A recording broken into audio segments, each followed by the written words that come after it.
Delimitation bill, fair reform या political game? अगर आपका वोट किसी और के वोट से ज्यादा पावरफुल हो जाए या किसी स्टेट का पॉलिटिकल वेट अचानक बढ़ जाए तो क्या यह सच में डेमोक्रेसी होगी? इंडिया में एक बड़ा पॉलिटिकल टॉपिक अब सामने आ रहा है, डेलिमिटेशन बिल। पार्ट 1, डिलिमिटेशन क्या होता है? सिंपल लैंग्वेज में डिलिमिटेशन का मतलब है इलेक्शन कॉन्स्टिट्यूएंसीज की बाउंड्री को दोबारा फिक्स करना ताकि हर एमपी या एमएलए लगभग इक्वल पॉपुलेशन को रिप्रेजेंट करे।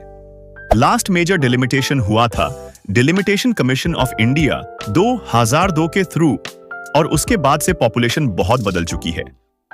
पार्ट 2, इश्यू क्या है? प्रॉब्लम यह है कि इंडिया में पॉपुलेशन ग्रोथ हर स्टेट में सेम नहीं है। नॉर्थ इंडियन स्टेट्स जैसे उत्तर प्रदेश, बिहार में पॉपुलेशन फास्ट ग्रो हुई है, जबकि साउथ स्टेट्स जैसे तमिलनाडु, केरला ने पॉपुलेशन कंट्रोल में बेटर काम किया है।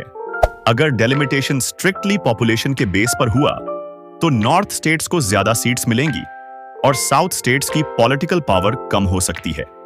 पार्ट 3, ऑन पोजिशन क्यों अगेंस्ट है? ऑपोजिशन का कहना है कि यह सिर्फ एक टेक्निकल रिफॉर्म नहीं बल्कि एक पॉलिटिकल इंपैक्ट वाला डिसीजन है। Positive side of opposition important. Opposition के कंसर्न्स को समझना भी उतना ही जरूरी है। 1, फेयरनेस का सवाल। जो स्टेट्स पॉपुलेशन कंट्रोल कर रहे थे उनको पनिश क्यों किया जाए?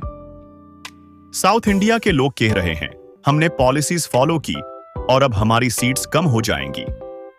2, फेडरल स्ट्रक्चर का बैलेंस। इंडिया एक फेडरल कंट्री है, अगर कुछ स्टेट्स का पावर बहुत ज्यादा बढ़ गया तो क्या बाकी स्टेट्स की आवाज कम हो जाएगी?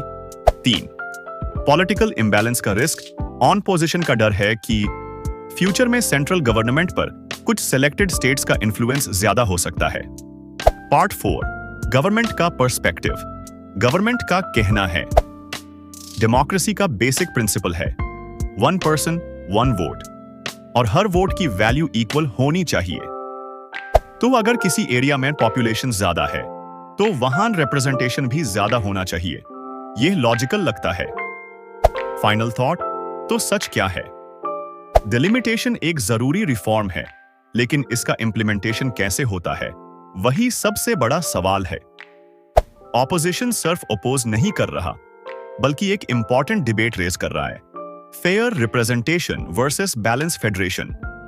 अब डिसीजन आपका क्या ज्यादा इंपॉर्टेंट है, इक्वल वोट्स या इक्वल स्टेट पावर? अगर आपको ऐसे डीप एनालिसिस पसंद है तो फॉलो करें द न्यूज डिकोडर, जहां न्यूज सिर्फ बताई नहीं समझाई जाती है।